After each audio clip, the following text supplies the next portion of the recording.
Hello, beautiful people. I am so glad you're here. Welcome to Your Spiritual Guru podcast. I'm your host and spiritual guru, Erin. I've been on my own spiritual journey for the past 2 years, and it's an honor to walk beside you as you navigate through your own. This podcast is for anyone who is wanting to do inner work, get more in tune with themselves, heal past traumas, and find their inner power. If that's you, then sit tight because this is going to get deep. You ready?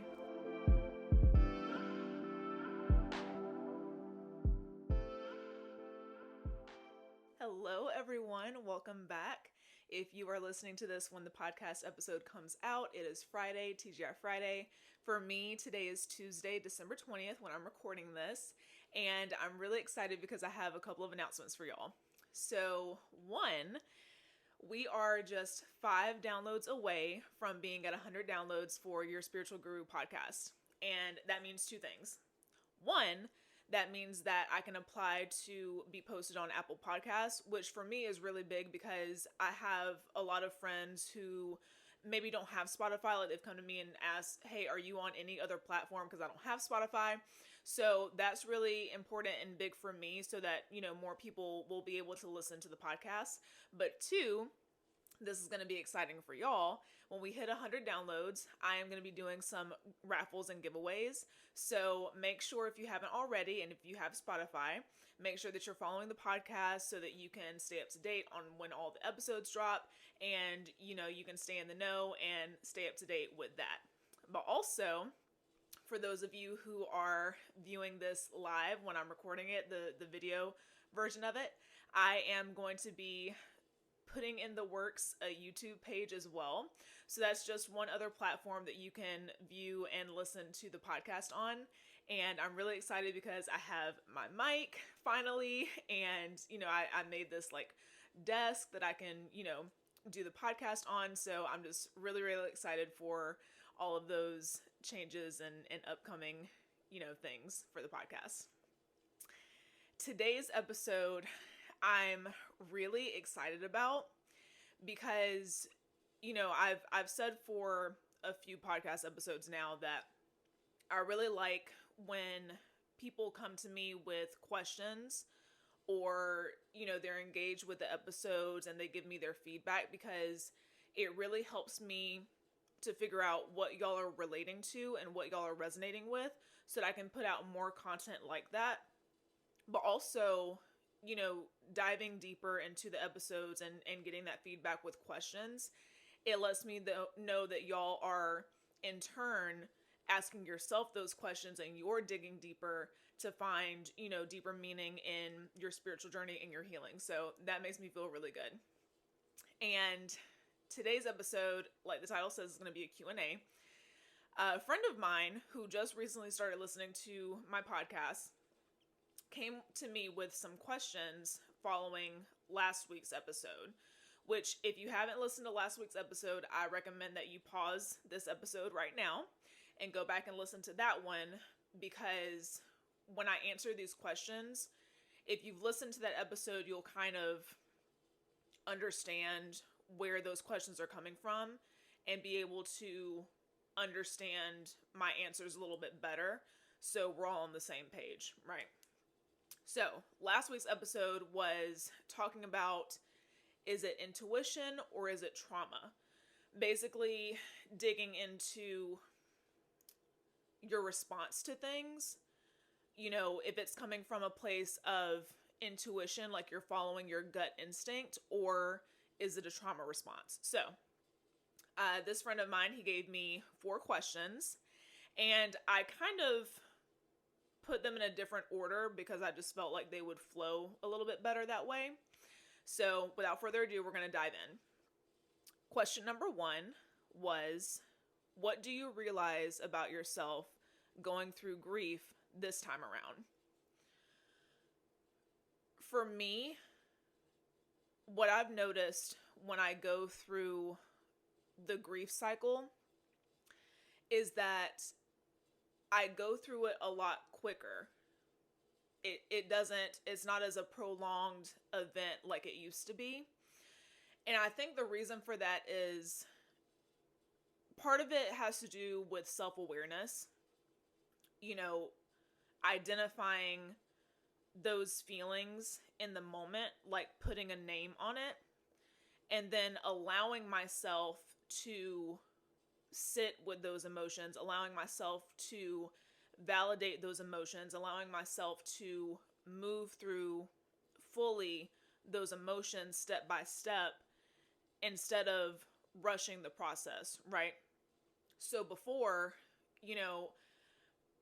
I might have been feeling some type of way, but I might have been in denial about the type of emotion I was feeling. And I would either sulk in it and I would be depressed for a really, really long time because I wasn't acknowledging and accepting the stage of grief that I was in. Or I would just shove it down and try to move past it as quick as I could and kind of quote unquote get over it. But then in the long run, that would kind of bite me in the ass because, like I said in the previous, maybe 1 or 2 episodes back, those feelings are going to catch up to you eventually.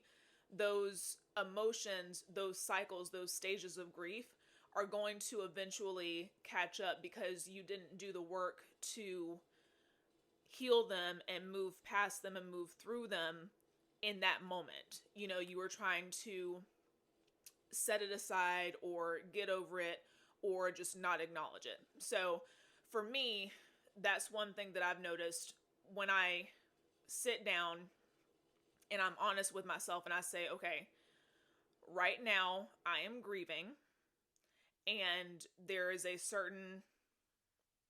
certain stages that I have to go through with this process to heal from it and move past it, right? And that takes a certain level of awareness. That takes a willingness to take the time to sit with yourself, to be honest with yourself about how you're feeling and not gaslight yourself. And that is a really great segue into the next question, which is, you mentioned in your last episode that you were being crazy. Do you feel like that's an acceptable way to grieve, or do you feel like you should have approached it differently? Last episode, I think y'all got a front row seat to me gaslighting myself. It's funny because yesterday I saw a quote by Brene Brown. If you haven't heard of her, please look her up. She does amazing work around shame. And that's kind of where my self-awareness around shame started to, manifest in real time, because I was listening to someone who was bringing it to the forefront, right? But she said, what we don't need in the midst of struggle is shame for being human. So, last episode, I equated my reaction to something that was happening to me as me being crazy. And I say that I was gaslighting myself because in reality, what I was doing was a normal human response to what was happening to me at the time. Was it necessarily the right way to handle it? Maybe not. But I have to give myself a certain amount of grace and say, look, anybody in that situation probably would have reacted the same way. And forgiving myself for maybe not handling it in the most tactful way, and then addressing those behaviors later. So, do I feel like it's an acceptable way to grieve? I feel like the way that I reacted in that moment was actually part of the grief cycle. That part for me was my anger phase. Like, I was angry and I saw red, I blacked out. That is part of the grief cycle. Now, as I mentioned before, in that stage, you might not handle things as tactfully as you would if you weren't angry. But then again, you have to be able to give yourself a certain amount of grace. Like, as long as you're not hurting anybody, and if you do hurt somebody emotionally or mentally, being able to sit with that and say, hey, I own up to the fact that I didn't handle this well, and then move from there, right? So, do I feel like I should have approached it differently? Hindsight 2020, I probably could have, but I also have to be honest with myself and give myself grace in that moment to tell myself, you were having a human emotional response, and that's okay. What's not okay is if you're in the anger cycle and you're doing things maliciously with the intent to hurt people. And what I was doing, it was not my intent to hurt anyone. I was reacting from an emotional, scared place, right? So, let's move on to question 3. Do you feel like it's a trauma response to end a relationship if you have set boundaries for your partner and they have not been respectfully met? Whew. This one is kind of deep. Okay, so for me, when someone sets boundaries, right, they are to protect themselves, that person. And if you are with someone who is supposed to care about your well-being, about your mental and emotional health, all of those things, it should be expected for those boundaries to be respected, right? And so I feel like to end the relationship because your boundaries aren't being met, I don't necessarily think that's a trauma response. I think that's self-respect, right? So you've made and set these boundaries for a reason. Now we can talk about whether or not those boundaries are coming from a healed or an unhealed place, or if those boundaries are, just brick walls to just keep everybody out. That's a whole other matter. But if you've set these boundaries for a reason, because of something that happened in your past, something that you're trying to prevent, something that you've gone through before and you don't want to happen again, these are healthy things that you should be having a conversation with your partner with, okay? And if you've made those boundaries abundantly clear and your partner is choosing, whether they're aware of it or not, whether it's subconsciously or consciously, to disregard those boundaries, to me, that's not showing your partner respect. And at the end of the day, you have to make sure that you're okay. You have to take care of yourself, because the only person you're going to spend the rest of your life with is you, right? So you have to make sure that you are taking care of yourself first and foremost. You can't be anything to anybody else unless you're good, right? So for me, I think setting those boundaries and making the decision to end a relationship when those boundaries aren't met or satisfied, I don't necessarily think that's a trauma response. I think that's just having respect for yourself and knowing that, hey, I set these boundaries for a reason, and right now you're not meeting them, so right now we have to part ways, All right, last question. Have you realized any trauma responses you have that you want to change? Recently, yes.